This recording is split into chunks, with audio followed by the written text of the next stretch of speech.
அவர்களெல்லாம் ஆண்ட பெரும் மக்கள், ஆண்டு கொண்டிருப்பவர்கள், மிகப்பெரிய மகா அஜானுபாகுவானவர்கள்.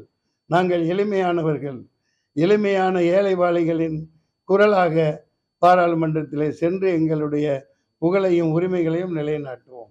அதற்கான போராட்டமே என்னுடையது. இந்த மாதிரியான ஒரு தொகுதியில போய் உங்களால வந்து ஓட்டு வாங்க முடியும். பார்த்துக்கலாம். ஆமா, ஆமா, ஆமா. அப்படி காந்திஜி நினைச்சிருந்தாக்க சுதந்திரம் வாங்கியிருக்க முடியாது தானே. அண்ணா நினைச்சிருந்தா இவ்வளவு பெரிய சாதனையை பண்ணியிருக்க மாட்டார் தானே. அவங்களுக்கு இப்போ அண்ணா பெரியார் போட்ட இயக்கங்கள் இருக்கு. அவங்க பேரை வச்சுட்டு வந்துட்டாங்க. இன்னைக்கு ஆண்டுகிட்டு இருக்காங்க.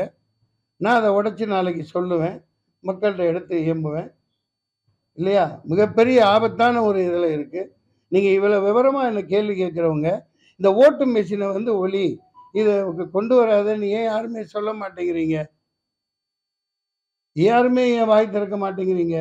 இதை எத்தனை பேர் அப்போ ஊடகங்கள் ஆளுங்கட்சிக்கு ஆதரவானதாகவும் என்ன சொல்றது, ஏன் அப்படி வாய்மூடி மௌனியாக இருக்கீங்க? ஐயா, ஒரு இது வந்தால் தானா முன் வந்து சோமோட்டோ வழக்கு போடுறாங்க அமைச்சர் மேலே. மக்கள் போராடுறாங்க.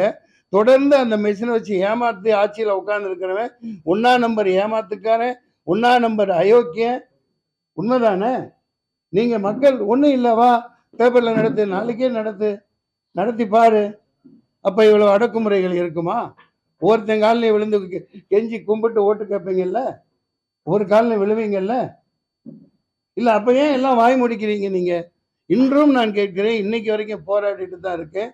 ஓட்டு மெஷின் ஒரு டுபாக்கூர் ஏமாற்று வேலை 420 அதை எடுத்துட்டு வாக்குச்சீட்டில் தேர்தல் நடத்துன்னு போராடுறோம். எந்த நீதிபதி காதிலும் விழமாட்டேங்கிறது.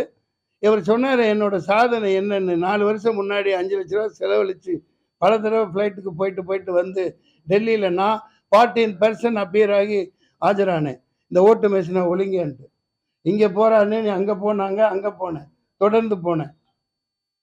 2 நிமிஷம் எழுதி வச்சிருந்தேன். நான் அப்பியர் ஆனேன். சீஃப் ஜஸ்டிஸ் இருந்தார், பேர் மறந்துட்டேன். 2 நிமிஷம் கேட்டார், டிஸ்மிஸ் அப்படின்ட்டார். 2 பக்கம் பேசிக்கிட்டே இருந்தேன். 2 பக்கம் தூக்கிட்டு போக ஆள் வந்துட்டாங்க. வெளியில் வந்து என்னங்க இதுன்னா, சார் நீங்கள் தான் அந்த கோர்ட்டில் அதிக நேரம் பேசியிருக்கீங்க, இந்த மாதிரி ஆயிரக்கணக்கான கேஸ் இருக்குது, அவங்க ஏன் கண்டுக்கவே மாட்டேங்கிறாங்க சார். அப்புறம் என்ன, நீதிமன்றம் தானே இறுதி. நீதிமன்றமே இப்போ பாரு, இந்த நீதிபதி அவராக ராஜினாமா பண்ணிட்டு போயிட்டார். ஏன் போனார்? 1000 கேள்விகள் இருக்குது. இங்கே எல்லாத்தையும் சொல்ல மாட்டேன். நான் அங்கே மைக்கை பிடிச்சி என்னோட வாழை சொல்லட்டுவேன். வந்துருங்க. வேறு ஏதாவது காரணம் என்ன? இப்பதானே சொன்னேன். யார் அது? யார் அந்த இரும்பு பெண்மணியை தீர்த்து கட்டினது? அது பச்சை படுகொலை தானே? யதார்த்தமான மரணமா? யதார்த்தமான மரணமா கேட்குறேன். இன்னைக்கு இவ்வளவு ஜிஎஸ்டி, இவ்வளவு கொடுமை, இவ்வளவு எல்லாத்தையும் போட்டு வாட்டி வதக்கி மக்களை ஏழையா நாசம் பண்ணிட்டாலும் இவங்க எல்லாருக்குமே தெரியும். ஒரே ஒரு ஆறுதலா என்ன இருக்கு? அம்மா உணவகங்கள் அந்த மகாராணி போட்டு போனது. இன்னைக்கு மக்களுக்கு அதுதான் ஆறுதலா இருக்கு. அந்த இரும்பு பெண்மணியின் ஆட்சியை நான் இந்தியா முழுக்க கொண்டு வருவேன். இதை ஒரு சவாலாக நான் சொல்கிறேன். சமத்துவம் மிக்க ஒரு ஆட்சியாக அமைய நான் பாடுபடுவேன். எவனா இருந்தாலும் சரி, பார்த்துக்கலாம். மேரா பாரத் மேரா பரிவார் நை, ஹமாரா பாரத் ஹமாரா பரிவார். 40 வருஷமா அரசியல் இருக்கேன்னு சொல்றீங்க. ஒரு தலைவரா வந்து மன்சூர் அலிகான் வந்து தேவையில்லை. நான் தலைவன்னு நான் என்னைக்கு சொல்லிக்கிட்டதே இல்லை. நான் எளிமையானவனை வாழத்தான் விரும்புகிறேன். சாதாரணமாக கடலை வாங்கி தின்னுக்கிட்டு ரோட்டோரம் நடந்து போவேன். எனக்கு எந்த விதம் பாதுகாப்போ இதுவோ எனக்கு தேவையில்லை. நீங்கள் அதை விளம்பரங்கள்னு சொன்னால், விளம்பரங்கள் இன்னைக்கு ஒரு பிரதமராக இருக்கிறவர் எத்தனை லட்சம் கோடிக்கு பத்திரிகைகளுக்கு கைவிட்டு தான் அது. எந்த டிவியை திறந்தாலும் விளம்பரம். நீ ஒழுங்கு வெங்காயமாக நாட்டு ஆண்டேன்னா உனக்கு எதுக்குடா விளம்பரம்? எதுக்கு விளம்பரம்? பாரத பிரதமரை கேட்கிறேன், அந்த ஆளுங்கட்சின்னு கேட்கிறேன். பூஜா தூக்கிறதுக்கு பல்லாயிரக்கணக்கான டிவி வச்சிருக்கீங்க.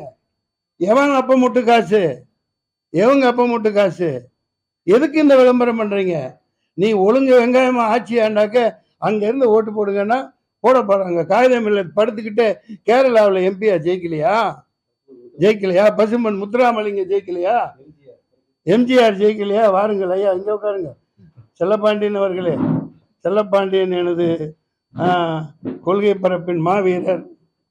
ஆமாம், சார் வெக்கமான சூடு சொரணை இருந்தா சோத்தைத்தான் திங்கிறீன்னா நீ இவிஎம் மிஷினை தூக்கி போட்டு சாதாரண எளிமையான வாக்குச்சீட்டுல நடத்து. எதுக்கு மெஷினு? யாருக்கு வேணும் மெஷினு? 6.5 லட்சம் 6.5 லட்சம் 1 2 இல்லை. இங்க பார், 6.5 லட்சம் மெஷினு ரிப்பேரா போச்சான். ஏண்டா அங்க ஒப்பம் தன்னானே அடே, 6.5 லட்சம் மெஷின் ரிப்பேரா போகுதுன்னா நீ என்னடா அவுத்துக்கிட்டு என்ன மயிருக்கடா அந்த மெஷினை வாங்குற? ஏன்னா அத்தனை பிரித்து செட் பண்ணி குத்துறத குத்தி கேட்குறத கேட்குற மாதிரி பண்ணிட்டு பண்ணுறதுக்கு தான். எங்கேருந்து வருதுன்னு தெரியுதா? எல்லாம் பேசாதீங்க நாங்கள் அந்த மிஷினை எங்கே பதுக்கி வச்சுருக்காங்கன்னு தெரியுதா? எங்கே எடுத்துகிட்டு போகிறாங்கன்னு தெரியுதா? 20 லட்சம் மிஷின் அச்சடித்து வச்சுருக்கான், வெளியில் இருக்குங்கிறான். இந்த ஊடகங்கள் என்ன கேள்வி கேட்குறவங்க மாதிரி நிற்க வச்சு நாளைக்கு வராரு கேளுங்களேன். கையை ஆட்டிக்கிட்டு வராருல்ல, சொல்லுங்க ஐயா, உங்களுக்கு பதில் கிடைத்து விட்டதா? இல்லை, 40 வருஷமா இருக்கீங்களே, உன்னை வந்து தலைவனா யாரும் நினைக்கலையே, அதானே கேட்குறீங்க. நான் பெரியார் அல்ல, அண்ணா அல்ல. அவங்க அன்னைக்கு அவ்வளோ உழைச்சி களைச்சி, என்னோட உழைப்புலாம் ஒன்றும் இல்லை. அறிஞர் அண்ணா அவ்வளோ எளிமையாக வாழ்ந்தார், பெரியார் அவ்வளோ எளிமையாக வாழ்ந்தார். தேர்தல் வேணாம் அப்படின்னார். ஆனால் அவர் பேரை சொல்லிக்கிட்டு இன்னைக்கு ஆட்சி ஆள்றவங்க அவர் வழியில் எளிமையாக இருக்கிறார்களா? எல்லோருக்கும் பதவிகளையும் பொறுப்புகளையும் உரிமைகளையும் பிரித்து கொடுத்துருக்காங்களா அப்படிங்கிறத நான் பிரித்து பேசுவேன். இல்லை, வெற்றி பெற முடியாத பட்சத்தில் என்ன பேச்சுக்கெல்லாம் இடமில்லை. இது வெற்றி வரும் போகும், என்னோட உரிமை. நான் பல தேர்தலில் போட்டி போட்டிருக்கேன், ஐயா கூட ஒரு தேர்தலில் போட்டி போட்டிருக்காங்க. அதனால ஒரு எப்போவுமே இப்படி இருந்துருமா என்ன? நான் அநேகமாக நம்புவேன். எனக்கு அதான் அந்த உறுப்பினருக்கு போட்டியிடுறதுக்கு ஒரு 1 2 கொடுக்கும் பட்சத்தில் நாங்கள் போட்டியிடுவோம். கண்டிப்பாக கொடுப்பாங்கன்னு நம்புகிறேன். அது வரைக்கும் சும்மா இருக்க முடியாது. அதனால் எங்கள் பிரச்சாரங்களில் 2 3 தொகுதிகளில் ஆரம்பித்து ஒரு வாரமாக போய்கிட்டு இருக்கு. குடும்ப தலைவர்களுக்கான 1000 ரூபாய் வந்துட்டு பிச்சை போடுறதா கற்கை நன்று பிச்சை புகினும் கற்கை நன்று இல்லையா? அவங்க பிச்சை காசுன்னு சொல்லியிருக்காங்களா? தவறு. அப்படிலாம் சிரமப்படுத்தி பேசக்கூடாது தான். ஆனால் 1000 ரூபாய் 6000 ரூபாய் 500